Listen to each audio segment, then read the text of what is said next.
ರಾಜ್ಯ ಕಾಂಗ್ರೆಸ್ನಲ್ಲಿ ಸೆಪ್ಟೆಂಬರ್ ಕ್ರಾಂತಿ ಹೇಳಿಕೆ ಸಂಚಲನವನ್ನ ಸೃಷ್ಟಿ ಮಾಡಿರುವ ಹೊತ್ತಲ್ಲೇ ಎಐಸಿಸಿ ಅಧ್ಯಕ್ಷ ಮಲ್ಲಿಕಾರ್ಜುನ ಖರ್ಗೆ ಅವರನ್ನ ಡಿಸಿಎಂ ಡಿಕೆ ಶಿವಕುಮಾರ್ ಭೇಟಿಯಾಗಿದ್ದಾರೆ. ಈ ಭೇಟಿ ಅನೇಕ ಕುತೂಹಲಗಳಿಗೆ ಕಾರಣವಾಗ್ತಾ ಮಹತ್ವವನ್ನ ಪಡ್ಕೊಳ್ತಾ ಇದೆ. ಸದಾಶಿವನಗರದಲ್ಲಿರುವಂತಹ ಮಲ್ಲಿಕಾರ್ಜುನ ಖರ್ಗೆ ಅವರ ನಿವಾಸದಲ್ಲಿ ಉಭಯ ನಾಯಕರು ಭೇಟಿಯಾಗಿ ಚರ್ಚೆ ಮಾಡಿದ್ದಾರೆ. ಸುರ್ಜೇವಾಲಾ ರಾಜ್ಯಕ್ಕೆ ಆಗಮಿಸುವ ಮುನ್ನ ಖರ್ಗೆ ಅವರನ್ನ ಡಿಕೆ ಶಿವಕುಮಾರ್ ಭೇಟಿಯಾಗಿರುವುದು.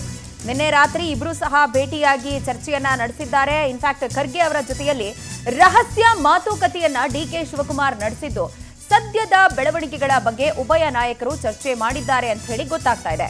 ಮೊನ್ನೆಯಷ್ಟೇ ದೆಹಲಿಗೆ ತೆರಳಿ ಖರ್ಗೆ ಅವರನ್ನ ಸಿಎಂ ಭೇಟಿಯಾಗಿದ್ರು. ಸಿಎಂ ದೆಹಲಿ ಯಾತ್ರೆ ಬಳಿಕ ಇದೀಗ ಡಿಕೆಶಿ ಕೂಡ ಹೊಸದೊಂದು ಗೇಮ್ ಪ್ಲಾನ್ ರೂಪಿಸಿರುವಂತೆ ಕಾಣ್ತಾ ಇದೆ. ಶಾಸಕರ ಅಸಮಾಧಾನದ ಕುರಿತು ಖರ್ಗೆಗೆ ಡಿಕೆಶಿ ಮಾಹಿತಿ ಕೊಟ್ಟಿದ್ದಾರೆ ಅನ್ನುವಂತ ಚರ್ಚೆಗಳು ಮಾಹಿತಿ ಈಗ ಲಭ್ಯ ಆಗ್ತಾ ಇರೋದು ನಾವು ರೀಕಾಲ್ ಮಾಡ್ಕೊಳ್ಬಹುದು.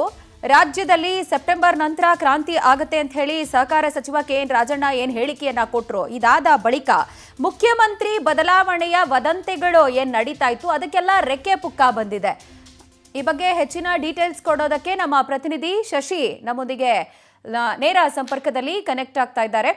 ಶಶಿ, ಒಂದು ಕಡೆ ನಾವು ರೀಕಾಲ್ ಮಾಡ್ಕೊಳ್ಬಹುದು, ಈ ಹಿಂದೆ ವೀರಪ್ಪ ಮೊಯ್ಲಿ ಅವರು ಸ್ಟೇಟ್ಮೆಂಟ್ ಕೊಟ್ಟಿದ್ರು, ಡಿಕೆಶಿ ಅವರು ಸಿಎಂ ಆಗೋದನ್ನ ತಪ್ಪಿಸೋಕೆ ಯಾರಿಂದಾನೂ ಸಾಧ್ಯ ಇಲ್ಲ ಅಂತ. ಆ ಬೆನ್ನಲ್ಲೇ ಖರ್ಗೆ ಅವರನ್ನ ಡಿಸಿಎಂ ಡಿಕೆಶಿ ಭೇಟಿಯಾಗಿದ್ರು.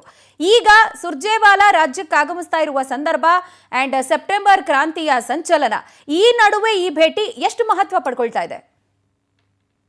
ಪ್ರಜ್ವಲ, ಈ ರಾಜಕಾರಣ ಅನ್ನೋದೈತಲ್ಲ, ಅದು ನಿರಂತರವಾಗಿ ಎಲ್ಲ ಒಂದು ಕಡೆ ಅವ್ರಿಗೆ ಸದಾ ಕಾಲ ಕಾಡ್ತಾ ಇರುತ್ತೆ. ಮತ್ತು ಒಂದು ರೀತಿಯಂಥ ರೆಸ್ಟ್ಲೆಸ್ ಜಾಬ್ ಅಂತಿದ್ರೆ ಅದು ರಾಜಕಾರಣ ಅಂತಲೂ ಕೂಡ ಹೇಳ್ಬೋದು. ಪ್ರತಿಯೊಬ್ಬರು ಕೂಡ ಒಂದು ಆಸೆ ಇರುತ್ತೆ, ಏನಾದರೂ ಮಾಡಿ ಒಂದು ಸಲ ಗ್ರಾಮ ಪಂಚಾಯತಿ ಮೆಂಬರ್ ಆಗಬೇಕು, ಅಧ್ಯಕ್ಷರಾಗಬೇಕು, ಇಲ್ಲ ತಾಲೂಕ್ ಪಂಚಾಯತಿ ಮೆಂಬರ್ ಆಗಬೇಕು, ನಂತರ ಜಿಲ್ಲಾ ಪಂಚಾಯತಿ ಮೆಂಬರ್ ಆಗಬೇಕು, ಈ ಥರ ಆಸೆ ಇರುತ್ತೆ. ಅದಾದ ನಂತರ ಬರೋದೇನಂತಂದರೆ ನಾನು ಒಂದು ಬಾರಿ MLA ಆಗಬೇಕಂತ. ಈಗ MLA ಆಗಿದ್ದಾಯಿತು, ಈಗ ಏನಾದರೂ ಮಾಡಿ ಮಿನಿಸ್ಟರ್ ಆಗಲೇಬೇಕಂತ. ಈಗ ಅದೇ ರೀತಿಯಂಥ ಪ್ಲೇಸ್ನಲ್ಲೂ ಕೂಡ DK ಶಿವಕುಮಾರ್ ಇದ್ದಾರೆ. ಪಕ್ಷ ಕೊಟ್ಟಂಥ ಎಲ್ಲ ಜವಾಬ್ದಾರಿಯನ್ನು ಕೂಡ ನಿಭಾಯಿಸಿದ್ದಾರೆ. ಪಕ್ಷದ ಅಧ್ಯಕ್ಷರಾಗಿ ಮಾಡಿದ್ದಾರೆ, ಸಚಿವರಾಗಿ ಕೂಡ ಮಾಡಿದ್ದಾರೆ, ಪಕ್ಷವನ್ನು ಅಧಿಕಾರಕ್ಕೆ ಕೂಡ ತಂದಿದ್ದಾರೆ. ಈಗ ಅವ್ರಿಗಿರೋ ಟಾರ್ಗೆಟ್ ಏನಂತಂದರೆ ಅವ್ರು CM ಆಗಲೇಬೇಕು. ಅದಕ್ಕೆ ಏನು ಬೇಕಾದರೂ ಮಾಡೋಣ ಶತಾಯಗತ ಅನ್ನೋದನ್ನ ಅವರು ಸಜ್ಜಾಗ್ಬಿಟ್ಟಿದ್ರೆ ನೆಕ್ಸ್ಟ್ ಬರುವಂಥ 2028ಕ್ಕೆ ಯಾವ ಸರ್ಕಾರ ಬರುತ್ತೋ, ಸಮ್ಮಿಶ್ರ ಬರುತ್ತೋ, ಇಲ್ಲ ಫುಲ್ ಫ್ಲೆಡ್ಜ್ ಆಗಿ ಕಾಂಗ್ರೆಸ್ ಬರುತ್ತೋ ಗೊತ್ತಿಲ್ಲ. ಆದರೆ ಇರುವಂಥ ಅವಕಾಶವನ್ನು ಸದ್ಬಳಕೆ ಮಾಡಿಕೊಳ್ಳೇಬೇಕು. ಬಿಟ್ಟರೆ ಕೈ ತಪ್ಪುತ್ತೆ ಅವಕಾಶ ಅಂತ ಹೇಳ್ಬಿಟ್ಟು DK ಶಿವಕುಮಾರ್ಗೆ ತುಂಬ ಚೆನ್ನಾಗಿ ಗೊತ್ತಿದೆ. ಯಾಕಂತಂದರೆ ಈಗಾಗಲೇ ಹೈಕಮಾಂಡ್ ಕೂಡ ಹೋಗಿ ಈಗಾಗಲೇ ಸಿದ್ದರಾಮಯ್ಯ ಆಗಿರ್ಬೋದು, ಅವ್ರ ಜೊತೆ ಇರುವಂಥ ಒಂದಷ್ಟು CM ಅವರ ಸಚಿವದಲ್ಲಿರುವಂಥ ಒಂದಷ್ಟು ಸಹೋದ್ಯೋಗಿಗಳು, ಅದೇ ರೀತಿಯಲ್ಲೂ ಕೂಡ ಒಂದಷ್ಟು ಮಿನಿಸ್ಟರ್ಸ್ ಕೂಡ ಯಾವುದೇ ಕಾರಣಕ್ಕೂ ಕೂಡ ಮುಖ್ಯಮಂತ್ರಿಗಳನ್ನ ಬದಲಾವಣೆ ಮಾಡಲೇಬಾರ್ದು ಅಂತ ಹೇಳ್ಬಿಟ್ಟು ಒಂದಷ್ಟು ಡಿಮ್ಯಾಂಡ್ ಕೂಡ ಇಟ್ಟಿದ್ರು. ಅದರ ಬೆನ್ನಲ್ಲೇ ಒಂದಷ್ಟು ಜನ ನಮಗೂ ಕೂಡ ಅವಕಾಶವನ್ನು ಕೊಡಿ, KPCC ಅಧ್ಯಕ್ಷ ಸ್ಥಾನವನ್ನು ನಾವು ಕೂಡ ನಿಭಾಯಿಸ್ತೇವೆ, ಸಚಿವ ಸ್ಥಾನವನ್ನು ಕೂಡ ಬೇಕಾದ್ರೆ ಬಿಟ್ಬಿಡ್ತೀವಿ ಅಂತ ಹೇಳ್ಬಿಟ್ಟು MB ಪಾಟೀಲ್ ಒಂದು ಕಡೆ, ಸತೀಶ್ ಜಾರಕಿಹೊಳಿ ಒಂದು ಕಡೆ, KN ರಾಜಣ್ಣ ಒಂದು ಕಡೆ ಈ ರೀತಿಯಾದಂಥ ಬ್ಯಾಟನ್ನು ಬೀಸ್ತಾ ಇದ್ದಾರೆ. ಆದರೆ DK ಶಿವಕುಮಾರ್ಗೆ ಈಗ ಯಾವುದು ಬೇಡ, ನಾನು CM ಆಗಬೇಕು ಅಂತ ಕೂಡ ಒಂದಷ್ಟು ಕನಸನ್ನು ಕೂಡ ಕಂಡಿದ್ದಾರೆ. ಅದಕ್ಕೆ ಹೈಕಮಾಂಡ್ ಬಳಿ ಹೋಗಿ ಒಂದಷ್ಟು ಕಂಪ್ಲೇಂಟನ್ನು ಕೂಡ ಕೊಟ್ಟಿದ್ರು. ಆದರೆ ಆ ಎಲ್ಲವನ್ನು ನಿರ್ಣಯ ಮಾಡಬೇಕಾದಂಥವ್ರು ಕಾಂಗ್ರೆಸ್ನಲ್ಲಿ ಹೈಕಮಾಂಡ್ ಅಂತಿರೋದು ಈಗ ರಾಹುಲ್ ಗಾಂಧಿ, ಅದೇ ರೀತಿಯಲ್ಲೂ ಕೂಡ ಏನು ಮಲ್ಲಿಕಾರ್ಜುನ ಖರ್ಗೆ. ಹೀಗಾಗಿ ಮಲ್ಲಿಕಾರ್ಜುನ ಖರ್ಗೆ ಅವರ ಹತ್ರ ಹೋಗಿ ಅವರು ಕೂಡ ಒಂದು ಮನವಿಯನ್ನು ಕೂಡ ಮಾಡಿದ್ದಾರೆ. ಏನಾದರೂ ಮಾಡಿ ಏನು 50-50 ಸೂತ್ರ ಬಂದಿತ್ತು, ಇನ್ನು 3-4 ತಿಂಗಳಲ್ಲಿ ಸಿದ್ದರಾಮಯ್ಯನವರ ಅವಕಾಶ ಕೂಡ ಮುಗಿಯುತ್ತೆ, ಕಾಲಾವಕಾಶ.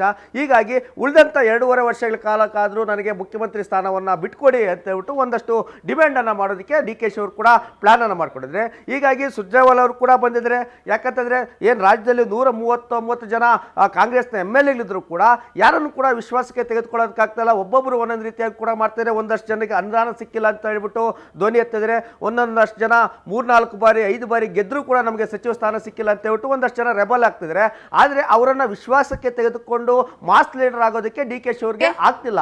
ಇದೇ ಕಾರಣಕ್ಕಾಗಿ ಅವ್ರಿಗೆ CM ಕುರ್ಚಿ ಎಲ್ಲ ಒಂದು ಕಡೆ ಅಡ್ಡಿ ಆಗ್ತಿದೆ. ಈ ಕಾರಣದಿಂದಾಗಿ ಮಲ್ಲಿಕಾರ್ಜುನ ಖರ್ಗೆ ಅವರ ಮನೆಗೆ ಹೋಗಿ ಒಂದಷ್ಟು ರಹಸ್ಯ ಮಾತುಕತೆಯನ್ನು ಮಾಡಿದರೆ. ಹೀಗಾಗಿ ಖರ್ಗೆ DKಶಿಗೆ ಯಾವ ರೀತಿಯಾಗಿ ಬೆಂಬಲವಾಗಿ ನಿಲ್ತಾರೆ ಅನ್ನೋದನ್ನ ಕಾದು ನೋಡಬೇಕಿದೆ. ಪ್ರಜ್ವಲ. ಫೈನ್ ಶಶಿಧರ್, ಥ್ಯಾಂಕ್ ಯು ತಮ್ಮೆಲ್ಲ ಡೀಟೇಲ್ಸ್ಗೆ.